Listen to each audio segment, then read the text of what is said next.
come from a broken, a fractured, but your biological moms and dads today, they're not together, and you come from what we would call like the broken family. Anybody in here? Yeah, man, I come from a broken family too. See, I'm from Indiana. All you need to know about Indiana, there's a lot of corn there, and more corn, and corn. But I'm from Indiana, and I come from a family of 4.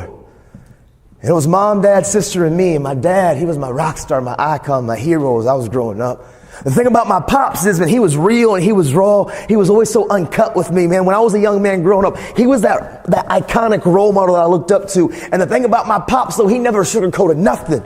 I remember in the 3rd grade, he said, Nathan, it's a dog-eat-dog world. I'm in the 3rd grade. I'm like, dude, what do you mean? He said, Nathan, you can go through middle school if you want to, and you can cut corners, and you can do just enough to get by, and you can use your personality and your charisma, and you can take the handouts from everybody around you, and you'll make it through middle school, and you can make it through high school. But one day, son, if you turn around and you don't take control of your life and work hard, make good choices, and value the people around you, you'll turn around one day and you'll have nothing. But if you build it, nobody can take it from you. My dad was always trying to get me to take control of my life. I remember as I got a little bit older, I wanted to start playing basketball going into the 7th grade. Now, we're called the Hoosiers in Indiana. It's a really weird freaking name. And I guess we're good at basketball, but we're not because we never won anything in my entire life. But I was like, Dad, I want to hoop. I don't know why. It was a bad choice. It's like, I'm very vertically challenged. I'm 5'7"-ish. The bun's like 6 foot. It's why it's there. I was like, Dad, let's play ball, right? And I say, I don't come from a lot of money at all. We don't come from hardly any money at my house when I grew up from my parents. But my grandparents, they were kind enough and they were going to pour this piece of concrete. And they poured this piece of concrete, and my dad got a telephone pole and he stuck the telephone pole on the ground. And we didn't have a nice Gorilla Glass backboard. We had some old busted down jankety rim. Jankety's the word. And I walk out there on the court with my dad, and I'm excited. It's my icon. I'm playing on a basketball court that I never thought that I was ever going to get.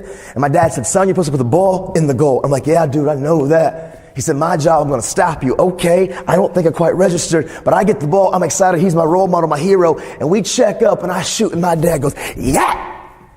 And I want to believe he didn't do it on purpose. The ball went, bah. I said, dang. I'm in the 7th grade. You're a grown man, dude. I don't pick up the ball and shoot it again. And my dad, yeah, dude, my dad beat the brakes off of me. Like, I didn't watch that dumb ball go into that dumb goal not one time. And after 2 hours of my dad demoralizing me, like I walked up the court like I was on meltdown mode. Some of you cried, but you cried ugly too when you were a kid. But my mom was watching the whole time, and mom came out the house. Yes, she did. And she said, Tim, why wouldn't you let your son make 1 bucket? I'm like, yeah, I just got 1 bucket, man. Like I was melting down. But still to this day, I will never forget what my father said to me.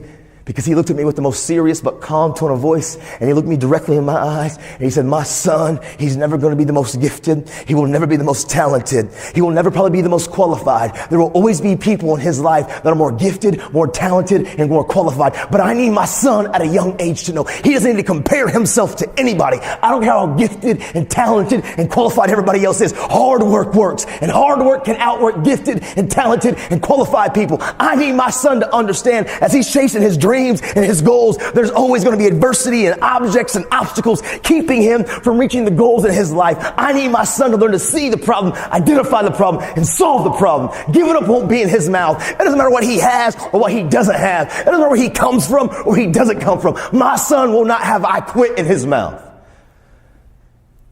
Dude, I just want to make buckets, y'all.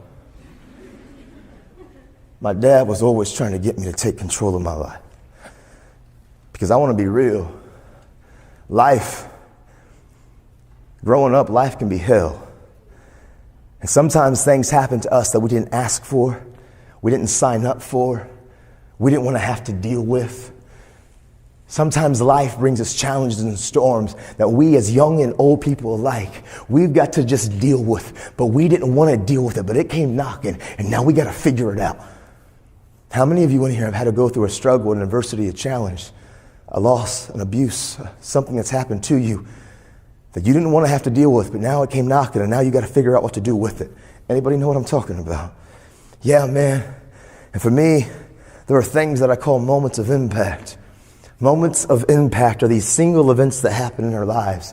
They can be positive or negative. Single events, single situations, single occurrences. These experiences that happen. Maybe it's good. You win the championship. You aced a test. The very first time your toes touch the sand. A positive memory.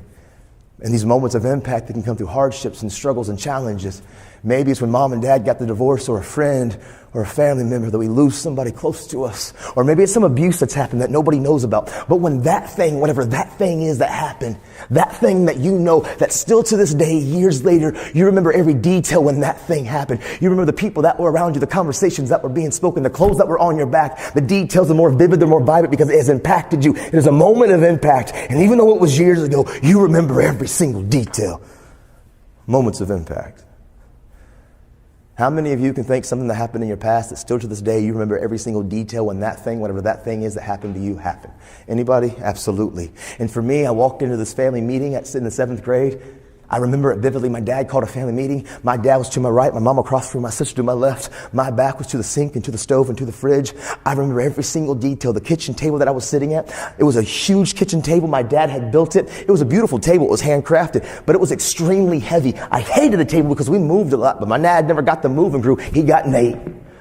The decorations on my kitchen wall, they're the most ugliest, hideous, disgusting 1970 faded pieces of weird ceramic fruit. Kitchen was ugly, y'all. But I remember every detail because my mom looked at my dad and my dad looked at my mom, and my dad began to say these words, "Nikki, Nathan, we need to talk to you. Things aren't what they seem."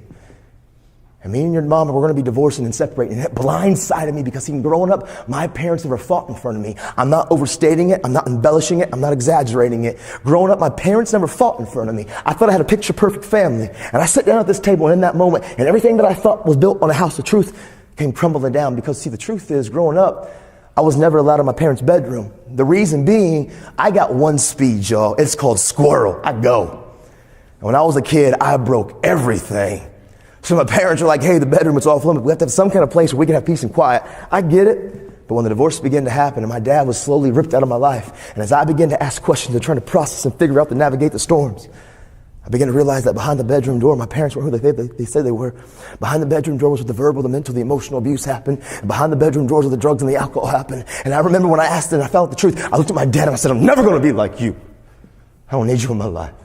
And he said, "Nathan, we were just trying to protect you so you can focus on school." And I understand their why. I got a baby girl that's 3 right now. My son's 7. And when me and my wife have a disagreement, we try to protect him from our kids too. I get their why. I understand. But it didn't change the fact that I felt lied to and betrayed. And I looked at my dad and I said, "I'm never going to be like you." See, the truth is, I learned to do something really well. I learned from them. And many of us all across this country, young and old alike, we've learned to do the exact same thing that I learned to do too when I was younger. I learned to do what they learned to do. I learned to put on my fake face, my fake smile, and I could walk the walk and talk the talk, and I could come to school, and everybody on the surface, it looked like Nathan was fine. Behind the fake face, behind the fake smile, behind the mask, though, I was screaming, but I was silent. Behind the fake face, behind the fake mask, I was suffering, but I was quiet. But I wore my mask and I would come to school and everybody thought that Nathan was fine and the grades were okay and I played sports and on the surface Nathan looked picture perfect. But man, when no one was around, behind the mask, I was tore up from the floor up. How many of you in here on some level, some way, somehow, does that mask, how I described it, does that resonate some way, somehow to you? Does it relate to you a little bit? Raise your hand, anybody in here? Yeah, see, for me, if I could take a picture and the picture that I took, if I could put this picture in every single one of your laps, and the picture that I took would be a description of my life, the picture that I would put in your laps, it would be a picture of me sitting on the beach with the most white, pristine sand, and the ocean waters would be crystal clear and aqua blue. The sunset would be yellow and orange. The picture would look picture perfect, but below the ocean waters was darkness and depths and predators and prey. And I was screaming, but I was silent. And I was always screaming, but I was quiet. The problem with the mask, pressure busts pipes. And if we don't deal with the hurts and the pains below the surface, that pressure will find danger, destruction, and disaster ways. And we wear the mask because we think the mask is going to keep us safe. But the mask that we wear, honestly, I've learned the hard way, the very thing that I thought was going to keep me safe from all of you, it was the very thing that could hold me hostage.